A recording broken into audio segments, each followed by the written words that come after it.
17h passées de 38 minutes, vous nous écoutez à Kinshasa sur le 88.4 FM, vous nous écoutez à Mbujimaï sur HD Mbujimaï sur le 88.4 FM, vous êtes tous ici au Sultani River, les membres du gouvernement qui accompagnent le Premier ministre font leur entrée dans la salle, vous êtes donc tous ici en direct au Sultani River pour la séance de clôture du Level Up cette année by Makutano, qui avait pour principal thème l'entrepreneuriat féminin. Ensemble, cassons les codes.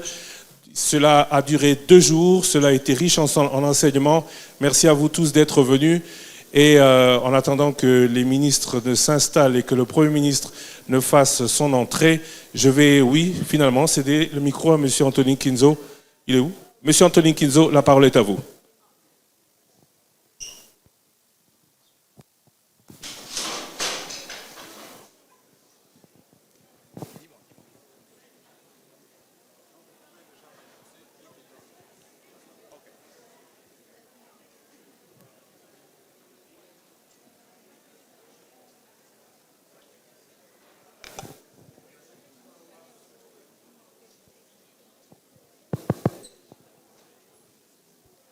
Ok, il semble que je dois prendre déjà le mot. Alors si Son Excellence, Monsieur le Premier ministre, fait son entrée, je ferai donc une pause par respect et par déférence à Son Excellence, Monsieur le Premier ministre. Excellences, Mesdames et Messieurs, les membres du gouvernement, Mesdames et Messieurs, les chefs d'entreprise, Mesdames, chefs d'entreprise, Mesdames les entrepreneurs, distingués invités en vos titres et qualités, chère Nicole, j'espère qu'elle est dans la salle. Si elle est là, je rappellerai ce moment. Quel riche panel n'avons-nous pas eu tout à l'heure avec ces 2 jours? J'ai été impressionné tout à l'heure d'ailleurs avec le panel de succession. J'étais en train de provoquer une sœur à moi tout à l'heure et une grande sœur et d'ailleurs un aîné aussi. C'est un sujet qui est très passionnant et je pense qu'il faut tout un cours et tout un moment. Honneur à l'Éternel parce qu'il faut absolument lui donner cet honneur qui est dû. Je reconnais ici avec humilité que c'est une grâce pour moi et uniquement une grâce de prendre la parole quasi en dernier en ce mois de mars. Ce 31 mars qui est en train de clôturer ce mois de la femme, du haut de cette estrade et du mois des droits de la femme, n'est-ce pas? À ce 1er avril, oui.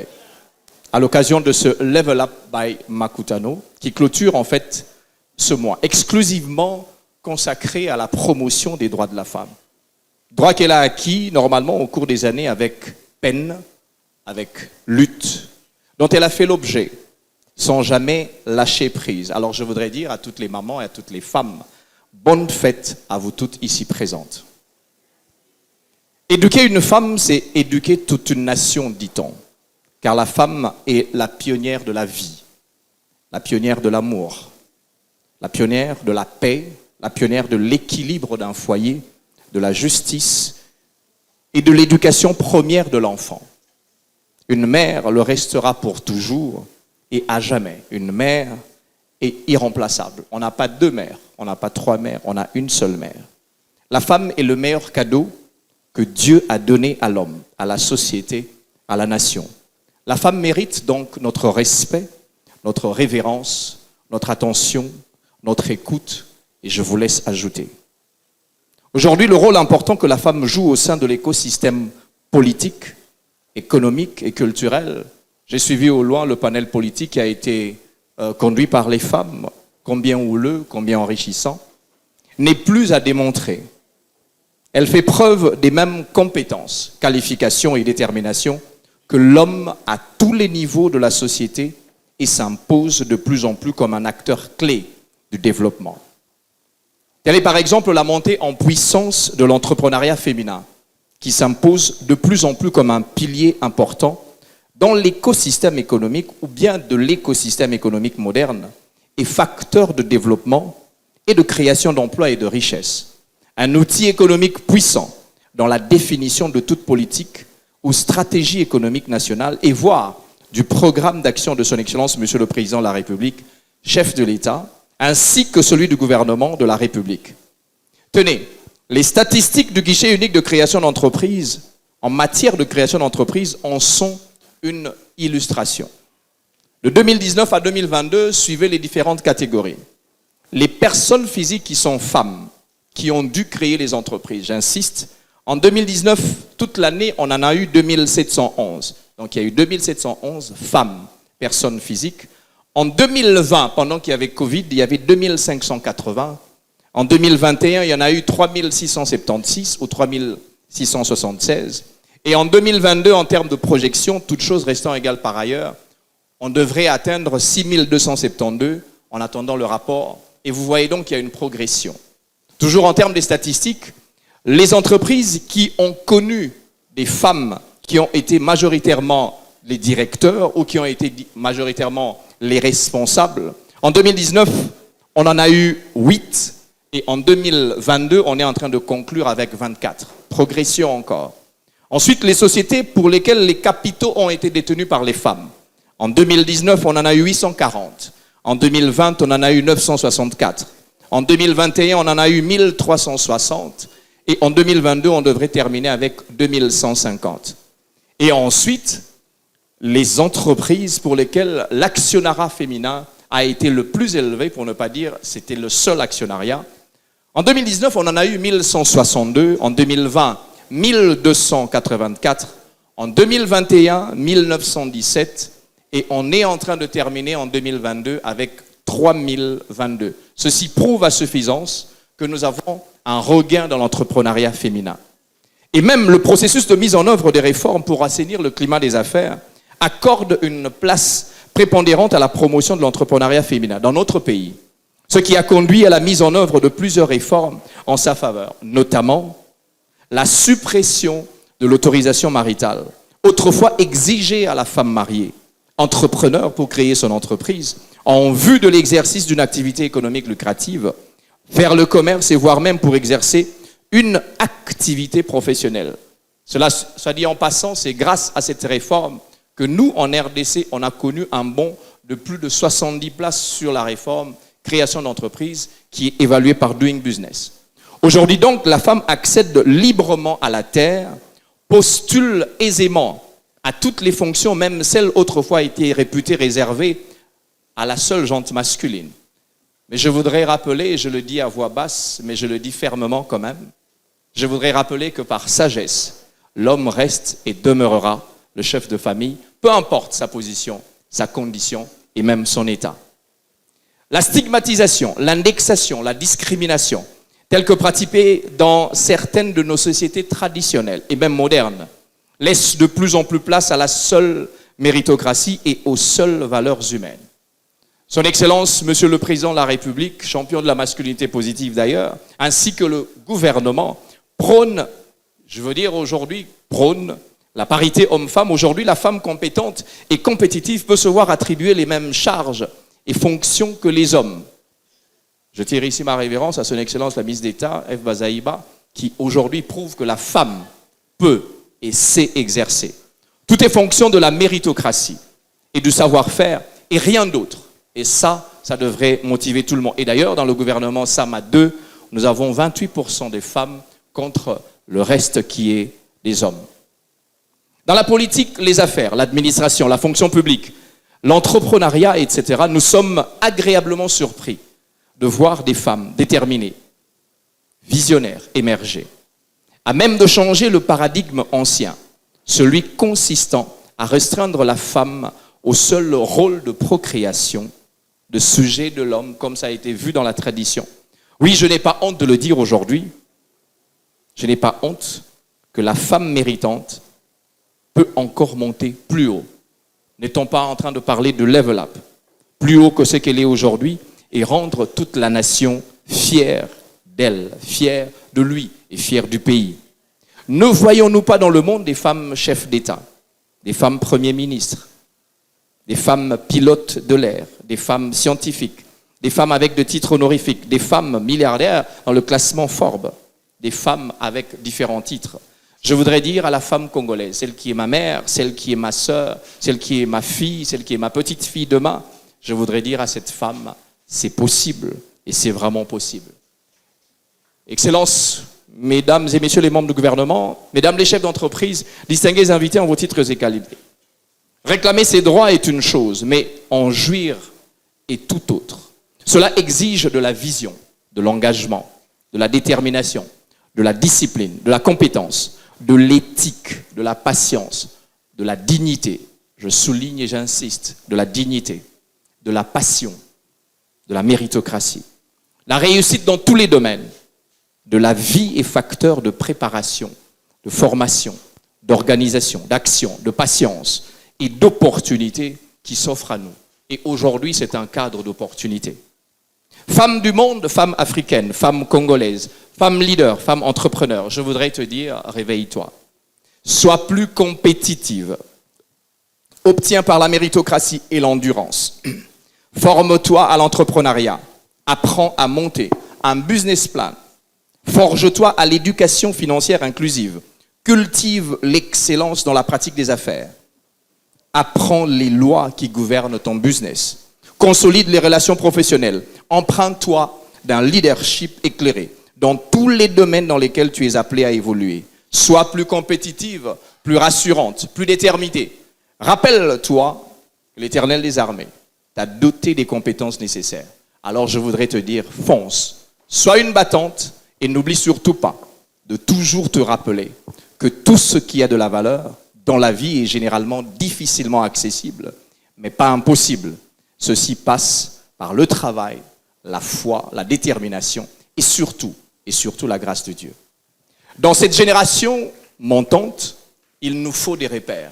Et je crois qu'il y a des repères. Et je crois que dans cette nation, nous avons des repères. Il nous faut des valeurs. Il nous faut des valeurs dans tous les domaines.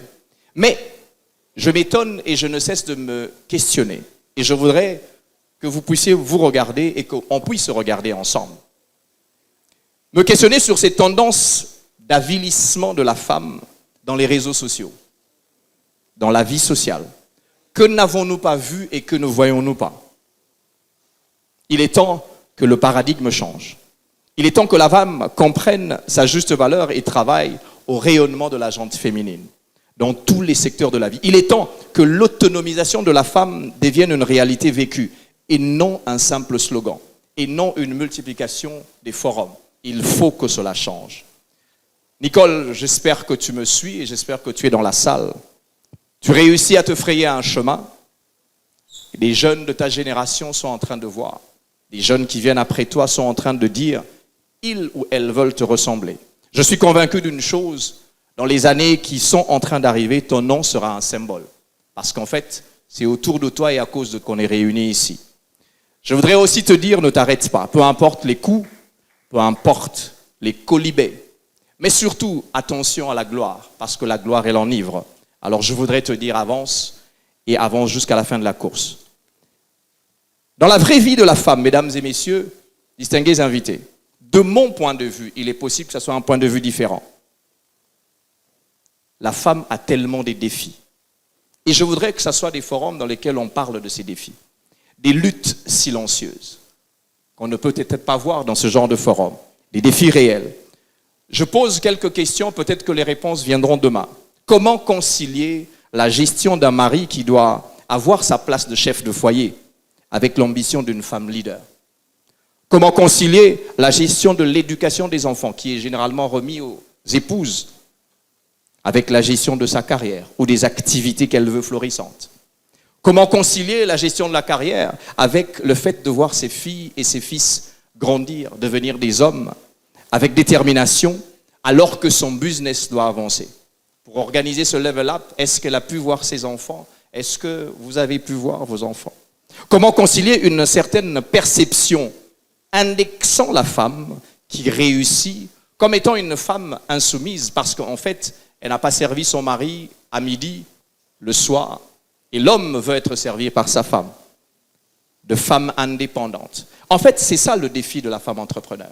Le défi, ce n'est pas l'accès à l'argent, même si ce sera ça. Le défi, ce n'est pas le crédit, même si ce sera ça. Le défi, ce sera cette femme leader qui est en train d'avoir ses maternités avec la gestion de sa carrière? Comment gérer une telle famille qui est convaincue que tu leur dois tout? Et je parle de belle famille parce que nous sommes dans une tradition africaine, une tradition congolaise. Comment gérer une belle famille? Une belle famille qui est convaincue que tu leur dois tout à cause du mari qui est leur frère et leur fils, alors que tu as tout payé. Comment gérer une famille avec un régime matrimonial qui est la communauté des biens et pour lequel l'homme est en train de se dire « cet argent est aussi le mien ». Comment gérer des amis et des travailleurs qui vous trahissent? Comment gérer un business qui n'avance pas? C'est ça les défis, le défi de la femme entrepreneur. Comment gérer la justice, cette justice judiciaire? Lorsqu'une femme se présente, elle a déjà un mental pour lequel elle se dit « je suis déjà perdue et je vais perdre ». Comment gérer, concilier l'ambition avec les maternités? Certaines vraies questions quotidiennes devraient être abordées dans des forums comme ceci. Mais les esquisses de réponses qui devraient être dressées, je voudrais vous dire déjà qu'il n'y aura pas de formule standard. Autant d'hommes, autant de femmes. Comment concilier le fait qu'avec l'âge qui avance, on réussit un business, on n'est pas encore marié, et la femme se dit, tant que je ne suis pas mariée, j'ai un sentiment qui n'est pas encore accompli. C'est là que je comprends qu'il y a quelqu'un qui ne faillit jamais. J'ai une autre casquette, et je voudrais le dire sans embâche, et qui est toujours à vos côtés. Et alors à ce moment-là, je parle de Dieu. S'agissant de l'émergence de l'entrepreneuriat féminin, faute est de constater qu'il demeure généralement un entrepreneuriat spontané et de survie, sans objectif réel d'expansion et de développement en vue de la création de richesses. Je voudrais vous poser une question. Femmes, faites-vous de l'entrepreneuriat par frustration, parce que dans votre couple ça ne marche pas et vous voulez répondre à un homme, ou vous faites de l'entrepreneuriat par passion, parce que vous avez été appelé? Il sert, dans la plupart des cas, à soutenir l'homme, et c'est ça qui devrait être. Le foyer à la survie quotidienne, le défaut de la formation adéquate, le maintien dans l'informel d'une grande proportion des femmes entrepreneurs, notamment par l'absence d'informations nécessaires sur la fiscalité, les procédures, délais, coûts et formalisation de leurs activités économiques. À toutes ces contraintes, il faut encore ajouter, je dis cette fois-ci, les difficultés d'accès au financement et au marché, ainsi que l'environnement des affaires, qui n'est peut-être pas encore reluisant, mais des pas sont en train de se faire, qui ne sont pas encore de nature à favoriser l'entrepreneuriat, pour ne pas dire le véritable éclosion de l'entrepreneuriat féminin. C'est ici l'occasion pour moi de remercier le gouvernement de la République, qui à travers notamment la loi sur l'entrepreneuriat et la promotion de start-up a placé un cadre qui permet l'émergence de la femme entrepreneur. Je plaide néanmoins que ce type d'initiative se multiplie afin qu'il y ait plus d'éveil de conscience, une véritable éclosion de professionnalisation de l'entrepreneuriat féminin. Mais la question que je me pose, dans l'arrière-pays, dans la province, est-ce qu'ils comprennent le concept entrepreneuriat féminin? Je ne saurais clore mon allocution ce soir sans lancer une alerte sur un phénomène grandissant, puisqu'on en a parlé, de dépravation des mœurs auxquelles la génération montante des hommes comme des femmes est en train de faire face, accentuée par la mauvaise manipulation des réseaux sociaux, du numérique, de l'Internet. Combien de fois ne sommes-nous pas choqués de voir et d'entendre tout ce que nous voyons dans les réseaux sociaux, qu'ils nous offrent comme spectacle? Je ne voudrais pas donner de l'illustration. Il y a donc un danger. Il y a donc un danger. Que dirons-nous donc? La montée en puissance de certains concepts tels que influenceuse. Tout le monde veut être influenceuse. Tout le monde veut être influenceur. La création des réseaux sociaux obscurs de tout genre, des chaînes YouTube. Il est donc du rôle des parents, des femmes, des hommes, encore plus des mères que vous êtes. Parce qu'en fait, c'est cette mère qui éduque les enfants. Une femme est un être de valeur et de dignité. J'insiste, de dignité. Il nous faut donc cultiver les valeurs et avoir de repères. C'est la dernière page et je vais conclure. Le Congo de demain a besoin de cette femme méritante, compétente et morale. J'insiste sur morale. J'insiste. Qui sera représentée dans toutes les couches de la vie, de la nation, et qui fera l'honneur de la nation congolaise partout où elle se trouvera, et qui accomplira ses tâches avec dignité et dévouement. Je voudrais conclure cette dernière phrase en vous disant ceci. C'est malheureusement la vérité. Tout le monde ne peut pas entreprendre. Je voudrais dire aux femmes qui y a ici, aux jeunes filles, aux mères qui y a ici, tout le monde ne pourra pas conclure. Je voudrais, avant de terminer, faire que son Excellence entre. Je vais juste peut-être vous interrompre, Monsieur Anthony Kinzo. Nous vous avons écouté avec vraiment beaucoup d'attention. Parce qu'avant que le Premier ministre... Oui, allez-y, juste la dernière phrase pour que je puisse présenter les personnes. Ok, je voudrais dire ceci à toutes les femmes, tout le monde ne peut pas entreprendre. Il est peut-être possible que vous ayez vu des modèles ici, mais croyez-moi, personne ne pourra être comme ces modèles. Faites ce que Dieu vous a demandé de faire. Faites ce que vous savez faire.